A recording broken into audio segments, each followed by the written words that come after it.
मुंबईतल्या एल्फिन्स्टन पुलाचा उरलेला भाग येत्या आठवड्याभरामध्ये पाडला जाणार आहे आणि यासाठी मध्य रेल्वेवर 4 तासांचा ब्लॉक देखील घेतला जाणार आहे। ब्रिटिशकालीन एल्फिन्स्टन पूल आता इतिहास जमा होणार आहे।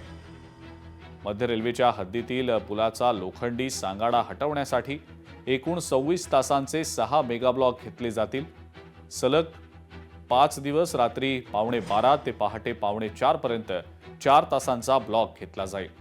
यापैकी 1 तास रेल्वे वाहतूक पूर्णपणे बंद ठेवली जाणार असून उर्वरित 3 तासांमध्ये कमी अंतराच्या लोकल फेऱ्या रद्द केल्या जाणार आहेत।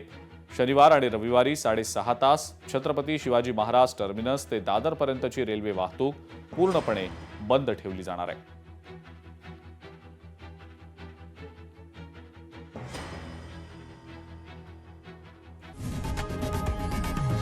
लोकशाही मराठी ऐका, पहा, जागरूक रहा।